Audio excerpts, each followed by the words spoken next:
that night, when I quit the band, loaded my gear up, and my roommates were there, I noticed I started feeling weird.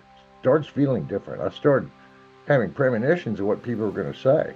In fact, I'd started having them earlier in that day, and I didn't think it was that weird. Okay, sometimes we get little flashes, but they were continuous. And I could tell what people were going to say before they say it. It freaked me out. My two roommates and a couple people from down the street were in our apartment, and my roommates went to bed. I talked to the other two people for a while, and then I thought they said, do you have can we borrow your vacuum and attachments? And I said, yeah, I got a vacuum. You want to borrow it? Well, how did you know that? I thought you just said that. No. So I started picking up people's thoughts. I went to sleep that night, or tried to, couldn't sleep. I was bombarded with thoughts about everything about my life. It was kind of weird and haunting. Next day I wake up, my roommate's walking in from outside reading the newspaper, and I instantly read the headlines through his eyes. It was an article on Jimmy Carter, and he threw it down on the table, and I was just staring at it. And he asked, are you okay? I said, yeah. Things started getting weirder. That night we went to a club, and right before we went in, at a particular spot by the door, I felt some sort of premonition. Didn't know what. Later, at the bar, it was crowded. I decided to walk outside, get some breath. I'm sitting on the table, the bar stool table, and then all of a sudden I'm outside, and these people are walking right through me, and it freaked me out. I opened my eyes up, and I'm still on the table, and the door opens, and the people walk through, dressed as exactly as I'd seen them.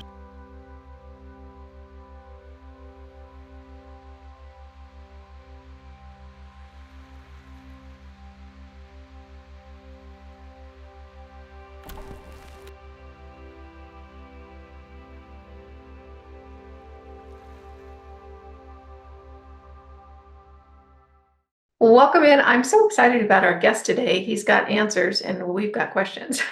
So you're going to really enjoy this story.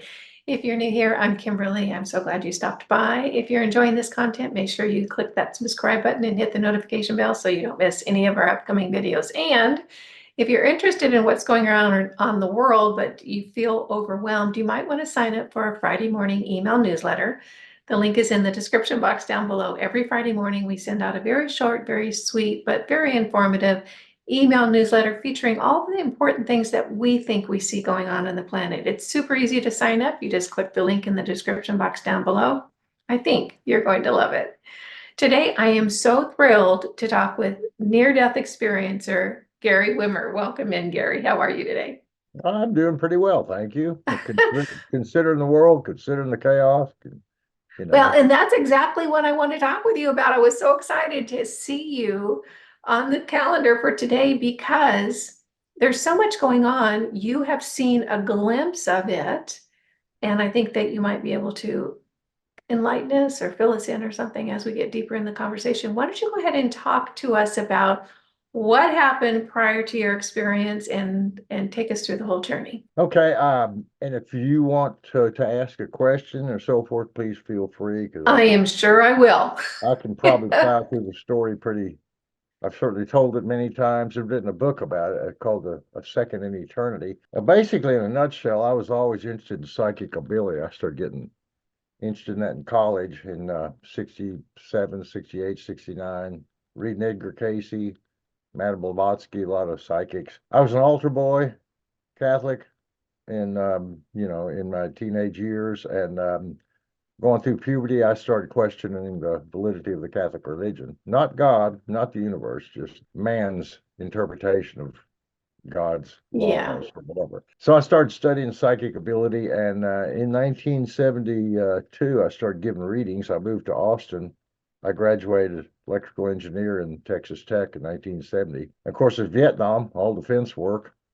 I served as a conscientious objector from 70 to 72 here at Austin State School. And then I got out and started playing music, because I was actually started playing music way back in the early 60s, mid 60s, before the Beatles came out. In fact, I knew all their songs when they played on Ed Sullivan. I watched George Harrison and I thought, wow, he's playing the leads just like I did. Well, he played them.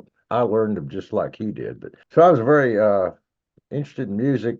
After college, 2 years as a conscientious objector, I started to just play music instead of work in industry because it was all defense work, and I was not interested in doing defense work. So I started playing music and traveling, and having kind of a tough time because I'm not a good singer, and it was all vocal work in those days.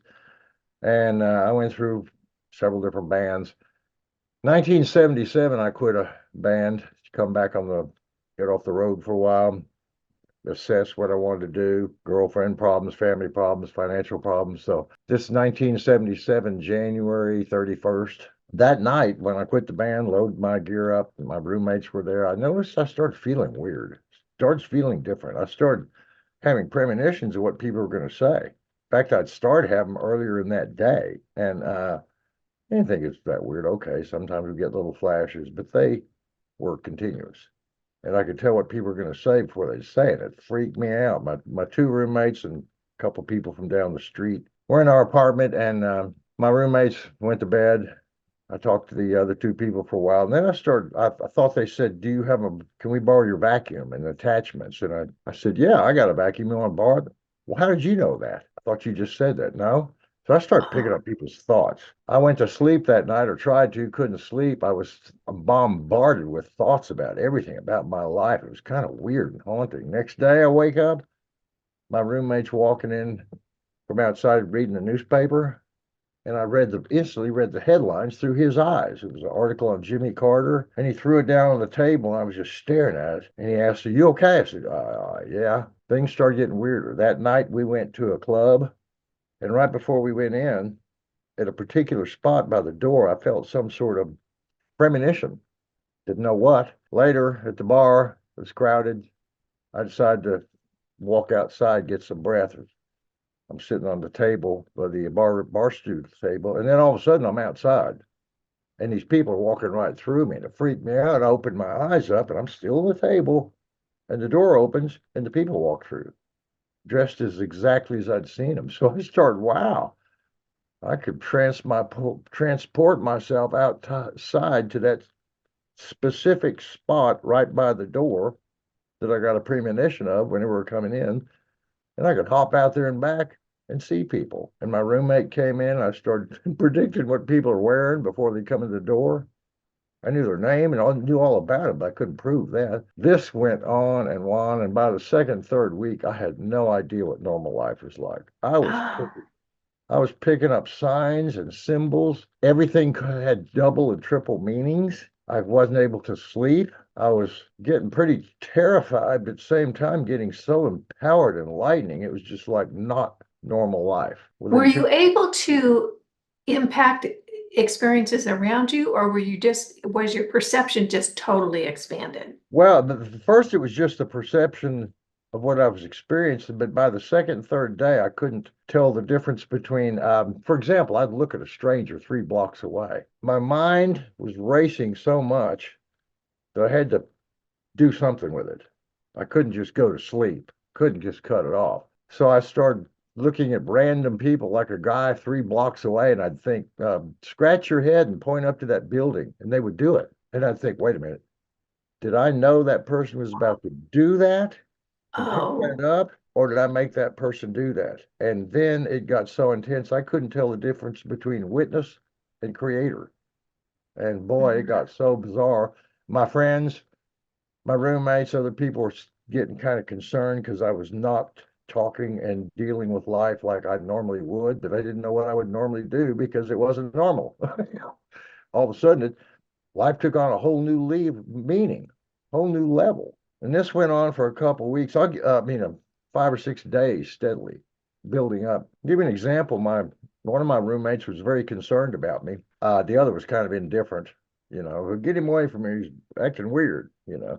But the one who was concerned about me, I started, we talked a lot. He was hanging around me. He was very trying to understand what I was going through. And for example, we were at a restaurant one time, and he said, "You still feel this?" I said, "It's getting stronger every minute. I don't understand it." He said, "Give me like what?" And I noticed two ladies sitting way over in the far corner of the restaurant. And I asked him, I said, you know either of those ladies over? And I don't think so. No, why? And I said, well, I'm going to have the brunette write me a letter. The brunette was facing away. I could only see the back of her head. He said, what? I said, I'm going to have her write me a letter. You want me to explain to you what I've gone through? Okay.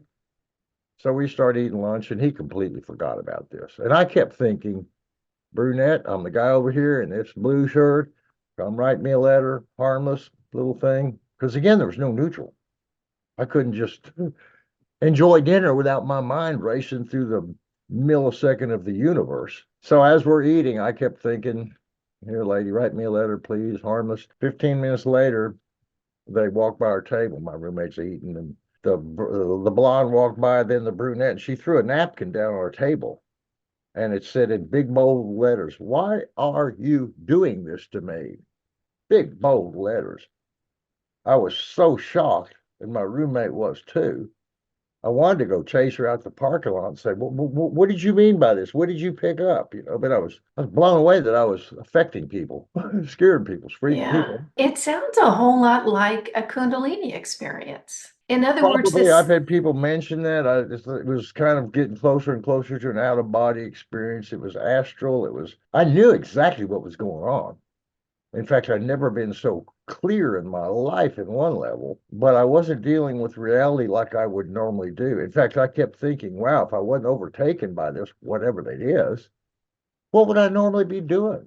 You know, practicing my guitar, going out to lunch. I don't know, because it was overwhelming. I couldn't cut it off, couldn't sleep. Friends, roommates, neighbors all getting very concerned. And I kept feeling these guardian angels watching me. I kept feeling like something's watching me, something knows, something's a protector. I believed in God and the universe and that, but I couldn't quite put my finger on who's in charge, me or, what's going on. So I kept feeling these monitors, and they sort of gave me some sort of feeling of, protection. Don't worry, even though I was intensely worried about everything. Anyway, this is February 7th, 1977. I'd gone through a week of this escalating psychic ability, seeing signs and symbols and doing weird things, not harmful to anybody. But when you're in a different altered consciousness, you don't just sit down and watch TV and things are just normal. yeah. No, my mind is racing. Reality's racing through my head. Every thought. I'd listen to stuff on the radio, just normal stuff, and it felt like the radio was telling me all about what's going to happen in the universe. Symbols, signs. Everything was. I heard the words people were saying and the things people were saying, but everything was symbolism. Everybody around me was talking about going somewhere. I thought, what? Even though they were talking about nothing. Built up, it built up, it built up. Got to the point I was absolutely terrified. And I started racing down Guadalupe Street. This is February 7th, 1977. And I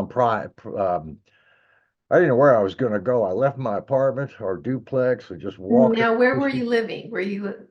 What state or city were you in at this Well, I time? was in Austin, Texas, living in Okay. a little duplex, real small little duplex, real cheap. We paid $75 a month for this place. Gosh, remember those days? Three of us living there, 25 bucks a month rent. Yeah, I know, it was ridiculous. So anyway, I was February 7th, I just couldn't take it anymore. Left my roommates. They were all concerned and trying to suggest I do this or this or this. So I was racing down the street on Guadalupe Street. I wasn't quite sure where I was headed. I was thinking about walking over to my girlfriend's house, which was 13 miles away, and my car was broken. So I was walking everywhere. About Guadalupe Street, it got so intense. People were passing me. I could feel every thought. I could hear them. I could pick up their whole lives. I couldn't take it anymore. God, I kept, please help me. Stop this. Stop it. What do you want from me? At the height of terror and fear, all of a sudden, I felt this real warmth. And I stopped. I was racing down the street, crying, screaming, praying. A lot of people were very concerned. They didn't know who this guy was or what to do. They didn't know whether to offer help or back away. And I wouldn't have known either, you know. So anyway, I felt this intense fear, and then all of a sudden it disappeared, and I felt this warmth. And I looked up and I saw this big light about 6 feet above my head. I remember one of my first thoughts was, wow, if I had a step ladder, I could touch the thing. It was physically there, not 12 feet, not three, but about 5.5, 6 feet. And it was a big light, like a spotlight. And I looked around, and none of these people who were watching me saw it or reacted to it. And I thought, how do you ignore this? I didn't even care. I looked back up, and then the light turned into a crystal table about this thick, not that thick, not that thick. And above it were these seven white robed angelic type figures. I couldn't quite see their face. They were kind of gray, as if their face didn't matter. Whether it was male or female didn't matter. It was just the presence. And they asked me, "Do you trust us?" Out of the clear blue. And I felt completely fearless all of a sudden. But I was curious. I said, "Yeah, I don't understand what's happening. Who are you guys? Shh, do you trust us?" And I started kind of asking, "Yeah, but this, shh, do you trust us?" Two or three times they kind of calmed me down. I said, "Do you trust us?" Real simple question, black and white. Yeah, I do, absolutely. Long story short, and it's in the book, I was hit head on by a speeding car. Didn't even feel it. I was outside my body, watching my body get tumbled over by the car, and then it was expanding outside in all directions, not like a balloon, not like an arrow, but I hit the car. I was outside my body, expanding like a balloon. First thing I realized, I saw the whole Earth from 360 degrees. I could see north, south pole, all the way around because it was inside me. I was expanding outward psychically, spiritually. I saw my body laying on Guadalupe Street, people screaming and hollering, and the driver coming out and going, "Ah," he's freaked out. Meanwhile, I felt kind of like I was just an observer. And even though I felt like that was probably my body, I didn't care. Here I am now. I'm going somewhere. I didn't know where, but it was beautiful. I felt no fear. I felt, wow, this beautiful sensation of flying through time and space. I went through the edge of the universe. Physically, like I said, my body's on Guadalupe Street, but spiritually, psychically, emotionally, mentally, every way possible, I'm expanding out and picking up planets, and everything's going inside me. And I reached the edge of the universe, which I then went through a level of consciousness that I called the colors. It seemed to name itself that. And that's a level of consciousness that when we come in to life, because that's how our souls come in. I immediately saw it. Our souls, when we die, they go out in all directions, not like an arrow. They come in, they come from all points of the universe right down to the point of birth. That's how it works. All of a sudden, I saw it so clearly. Wow, of course. You don't travel in a line and as an arrow, they go everywhere all of a sudden. Like electromagnetic energy, like light, like sound. So anyway, I am all of a sudden propelled through space and time, and it's beautiful. And I had no idea anymore who I was, but it was beautiful sensation. And I remember going through the edge of the universe and through this realm of consciousness I call the colors, or they seem to name themselves that, to give us, when we come to the planet, the ability to use our senses, our mind, our six senses, to understand where we came from and why and how. It kind of comes with the package of being human. But like a lot of things, we get to choose whether to tap into that or not. Choice. Number one, power of free will is choice. We get to choose much more than we realize. And here I am flying through space with no idea of where, but it's beautiful. Very little idea of myself anymore. It's just sensation. Then all of a sudden I go through this big, feel like I was shot through a cannon. All these, when I came out of this universe, there was a sky of infinite universes. And I realized, wow, I came out of that one. They're infinite. And they seem to roll up into a big tunnel of light. That's a beautiful description because a lot of people felt that. And it literally felt like a tunnel of light. These big silver clouds spinning around me. And I'm being shot through like a clown at a circus, And I come out the other side and I end up in this infinite sky blue, infinite mind. It's everything. It's super consciousness. Everything's connected to everything. There's no separation, and I'm part of it. It's not like I'm witnessing it. I'm home. I'm part of it.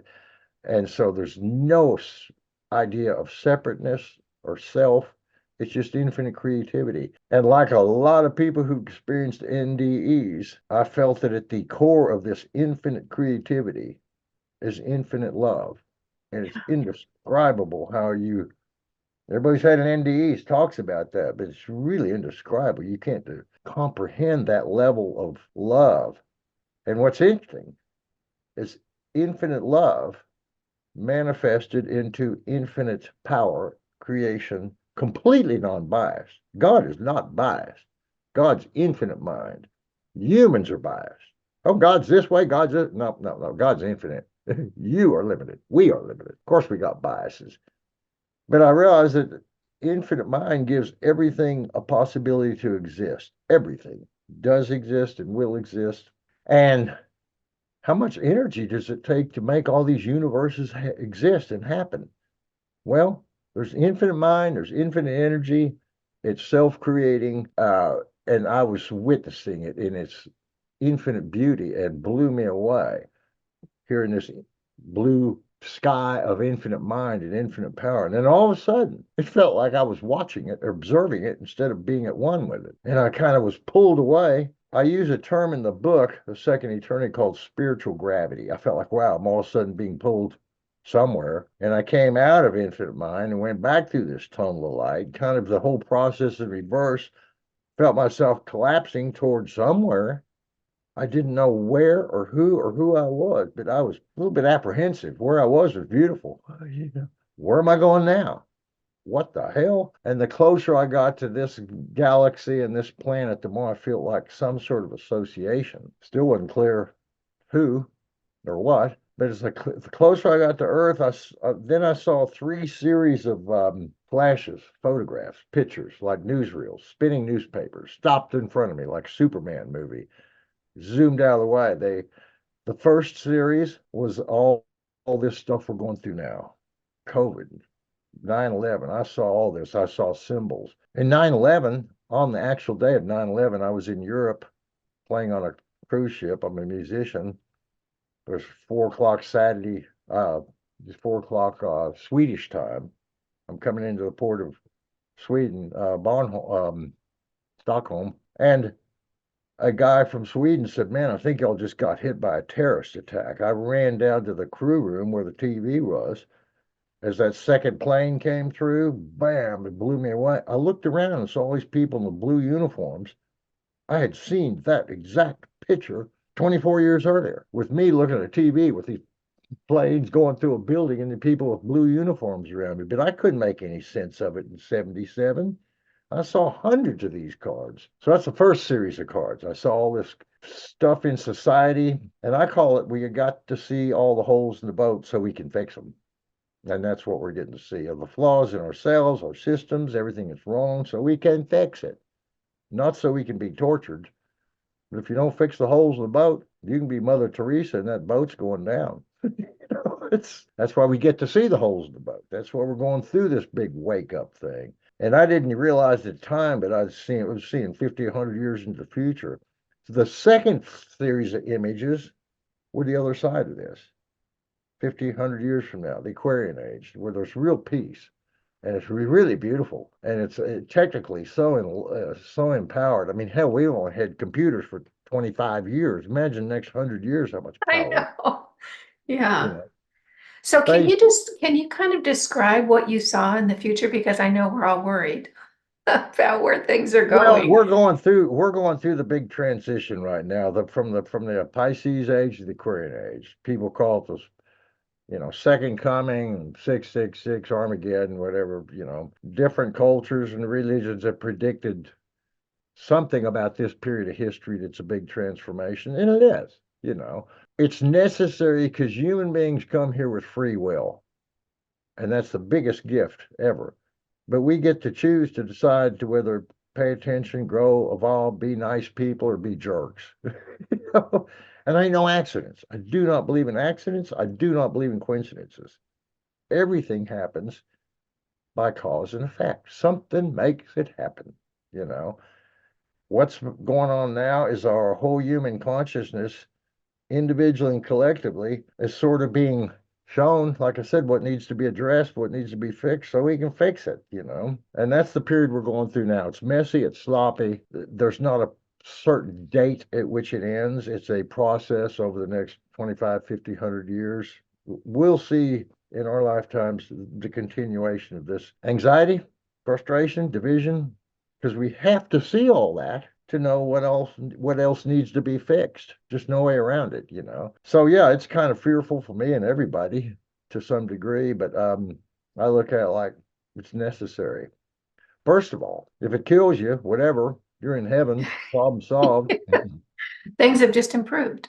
It just improved, People say, "Oh, pray for the departed." No, they're doing fine. No, they're fine.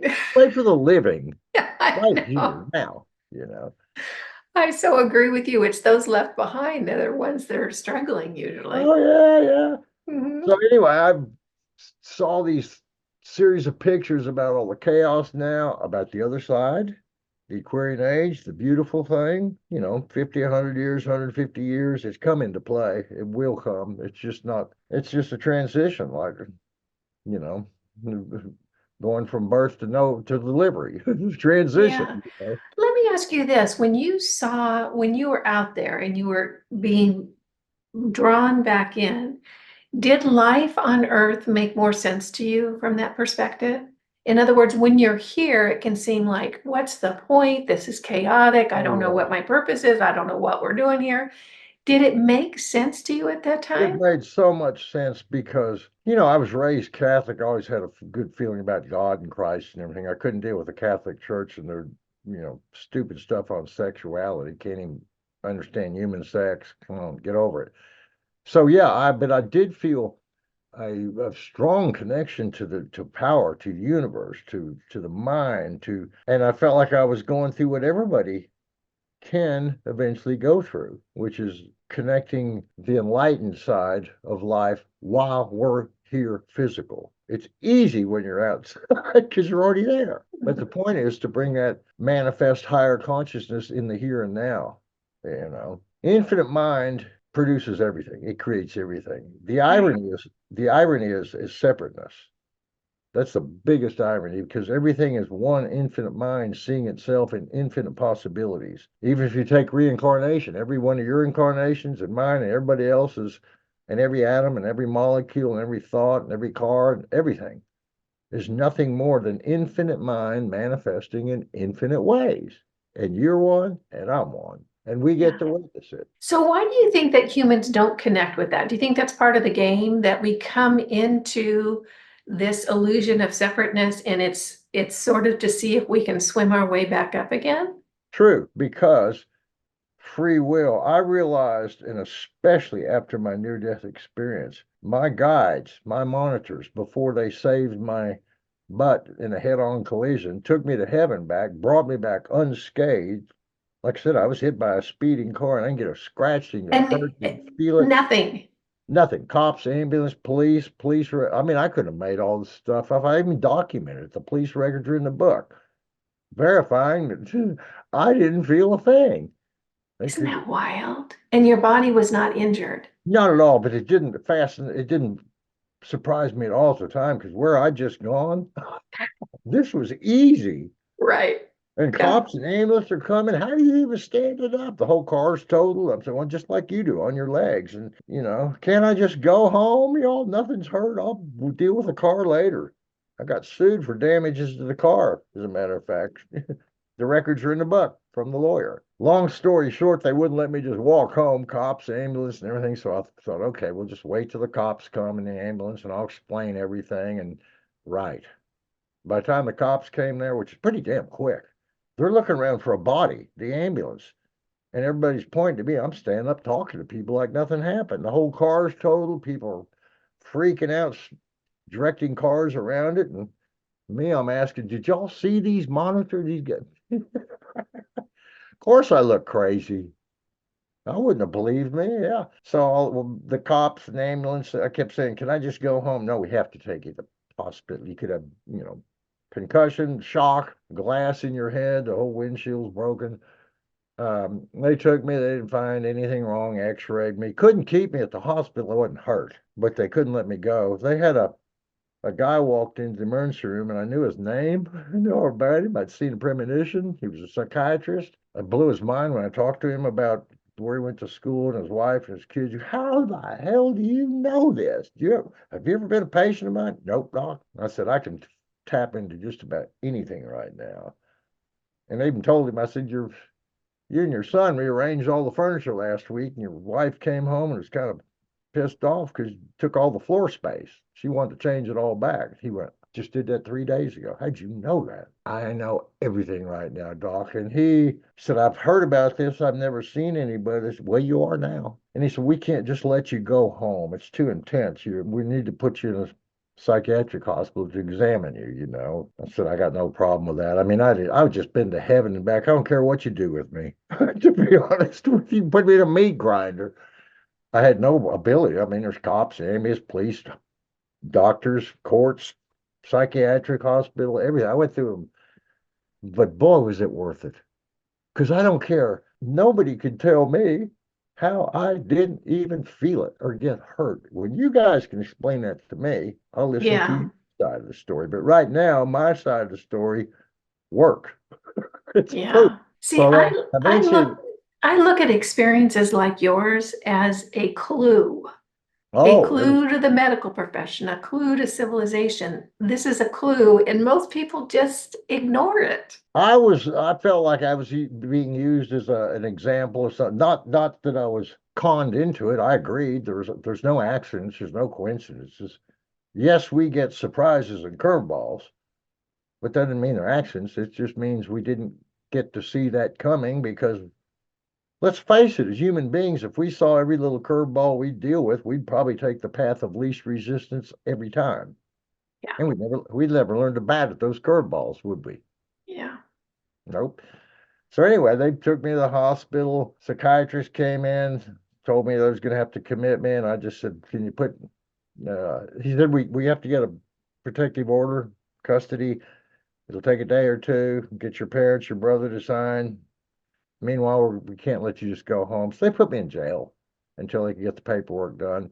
And even while I'm in jail, I'm still picking up all this psychic ability about all the people in the cells around me. And I start talking to them and about their lawyers and stuff. And, then the jailer came up to me and said, "Shut up. You're not a lawyer. You don't have the right to talk to these people about their cases. You don't know what you're talking about. If you can't shut up, we'll put you in solitary confinement." I'll be quiet.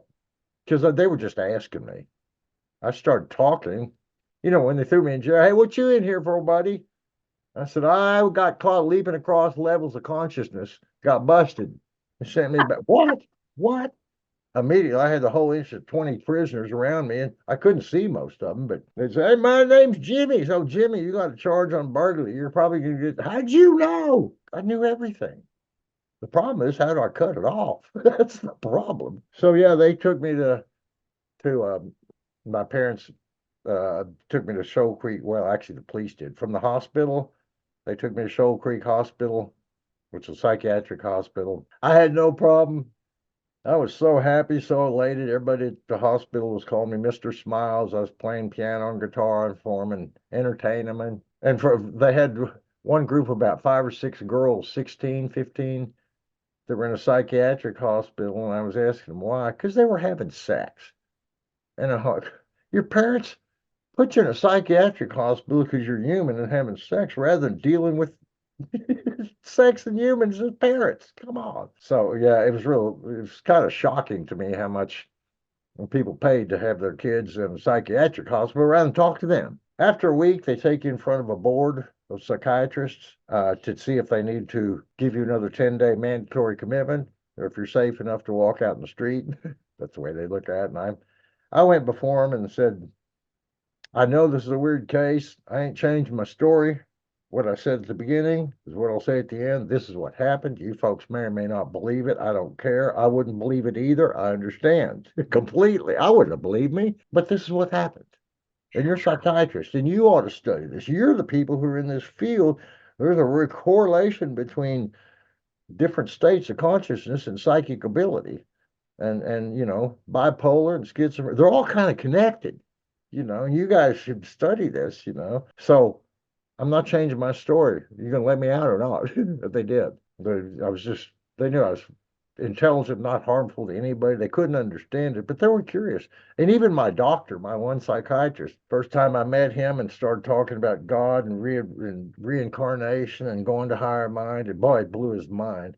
He was a very orthodox Southern Baptist, very by the book psychiatrist. And I said it in our discussions, he kept saying, "Well, these are flashbacks from LSD." And I said, have you ever done LSD? Have you ever had a psychic experience? No. I've had both. I can tell the difference. All due respect, Doc, you can't tell the difference because you've had neither. So why don't you let me tell you the story? Why don't you listen to my side? He was a good guy. He couldn't deal with it. It just, I was too intense. So far above his consciousness that it just scared him. Every day I'd write down in the first day I was there, he came in sometime in the afternoon and he said, I'll drop in periodically every day. So I went to the desk and got 10 envelopes and 10 pieces of paper. And I'd look up at the clock and say, what time is he going to come in tomorrow? 10:16. So I'd write down 10:16 in an envelope. Go give it to the nurse. Give it to the doctor when he comes in to see me tomorrow. Okay. So the doctor came in my room with this envelope. What's this? It's just a little letter. She said, I'll read it later. I said, no, read it now. It's real short. Okay. Opened up. 10:16. What does that mean? Well, look at your watch. Coincidence. Second day wasn't coincidence. Third day wasn't coincidence. Fourth day, he didn't want to see him anymore. And I kept saying, you don't believe in psychic ability. I'm proving it to you every day. I'm trying to intimidate you. You're asking me. And here's the proof. I advised him a lot about his kids. I grew up with 6 brothers. He had 2 sons, and it was really challenging because they're going through puberty. And boy, I've been there. 4 of us going through puberty at once. You think I don't know puberty? A teenage boy? Jesus. So I helped him a lot. And at the end, when the whole meeting of the psychiatrists, they all agreed I was okay. And even he said, I could tell he was real grateful because I started telling him about his kids before he even mentioned that he had any. I just picked, he said, Gary was not analyzing me. I said, no, but you need to know the blah, blah, blah. Blew him away. Did I even knew their names or anything? But like I said, I could tap into anything. Fortunately, it started laying off. They gave me lithium carbonate, which is mellows you out. It took a while to start taking effect. I didn't even sleep for 3 or 4 days in there. I mean, I was so amped up. Lithium level completely off the charts. So yeah, by the end of 10 days, they let me out. It started building up again, the same sort of thing. And a couple months later, I had kind of a relapse. But this time I knew I wouldn't go to infinite mind. I knew I wouldn't go to that extreme again. It was just kind of a confirmation of my guides were actually telling me, they confirmed this later, watch your balance, you know, watch yourself. About 8 months later, because I kept asking my guides, I had no doubt what I went through. You just can't deny it. But why me? What Yeah. did I possibly do to deserve this? I mean, no complaints. And I kept asking. I mean, you took me to heaven back. Seemed like it'd be easier to say why. It's the easy part, right? 8 months later, after asking and asking and asking, I'm sitting out on my porch playing my guitar and wondering once again, why did I have this? And all of a sudden, I felt them there. The monitors, right? I couldn't see them, but I could feel a part of my front yard that I thought they were in, and they shot this beam of light into my head like a laser. And at the same time, I saw these like screen credits, like a Superman movie, disappearing in the distance. They were saying the same words as I was seeing visually. And basically, what they said is, you got this experience because you always wanted to know. You're curious, you're always asking, you know, asking you shall receive. Finally, we took you there and brought you back and protected you. And that's the reason you wanted to know. Never occurred to me that simple, my own curiosity brought me that thing. So, yes, be curious, ask questions, seek. Ask and you shall receive. You don't get everything. Seek and you shall find. You won't find everything, but let's face it. If you find and seek and discover 90%, that's a lot better than 0 or Mhm. 10. Yeah. How's your perception now? Has it come down a bit? Or are you still able to engage in that unlimited Oh, consciousness? I can tap into engage it, but from a very cool, calm, collected point. I mean, I do readings all the time for people that I tap into it, but it's very manageable, very controllable. That's the only period in my life in 77 it went completely overboard in order to show me the power, the depth that's available, Yeah. not to keep me there.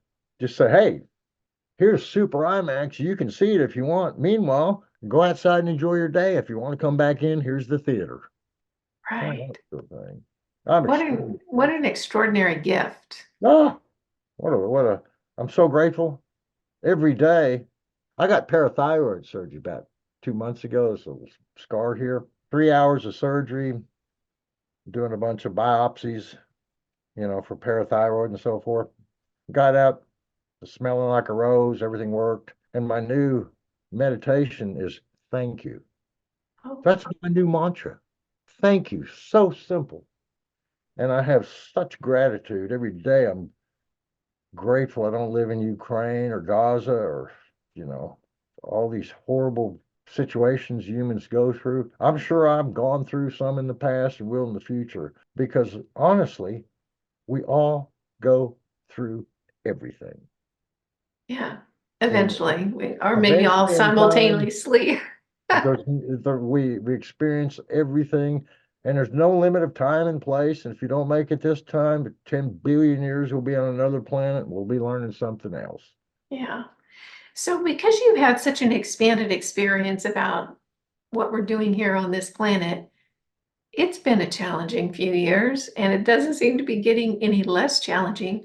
What can you share with us about your perspective on just the trajectory of humanity on Earth? Certainly challenging times. I mean, I look at all the evil and hate and selfishness and cruelty in the planet. I wish I could do something about it. We can only do so much individually and collectively, but what we can do matters. Our contribution to higher mind, to consciousness matters. Praying, thinking of others, being a good person, doing your part to let today work as best for you and other people as you can. That's the best we can do.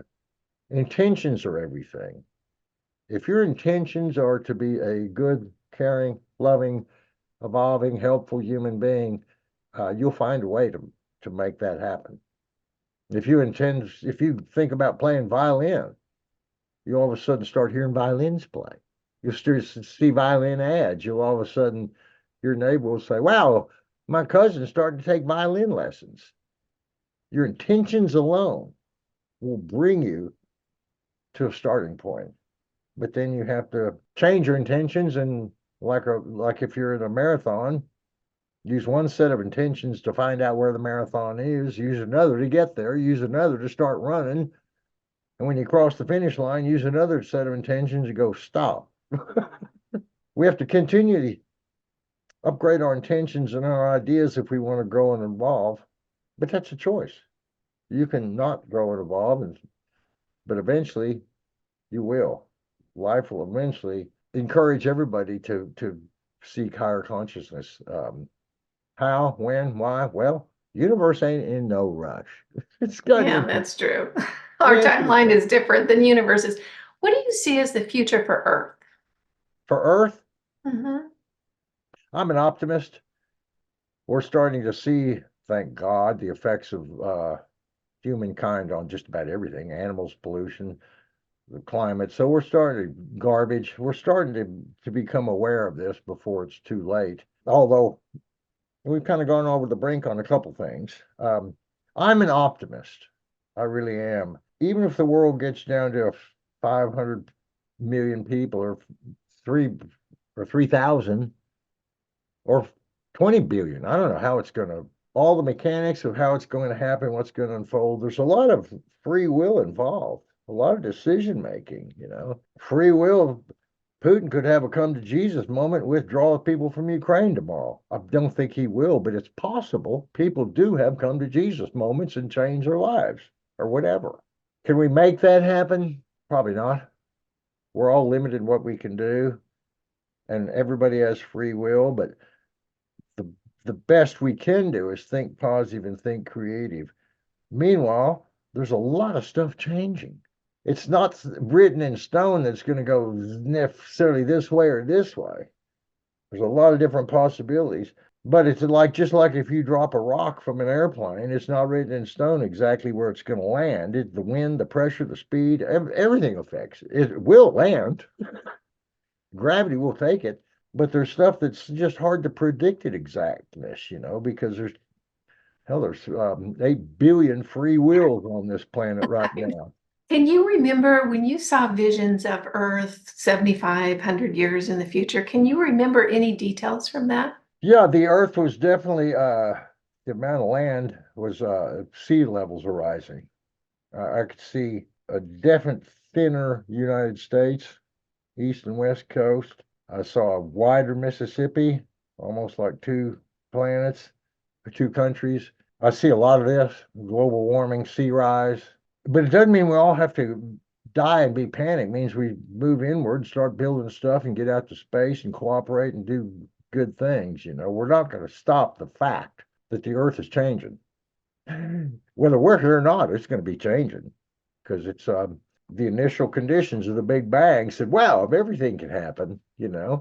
So we're not going to stop the Earth from changing in cycles and so forth. What we as humans can do, though, is increase our awareness and our consciousness and figure more clearly what we can contribute. And again, that's why the whole world's shaking everybody up. It's not trying to punish us. It's trying to say, your rivers are flooded. You're screwing up the earth. You're fighting too much. You got too many damn guns. Why don't y'all make peace pipes instead or whatever? So Just all get along.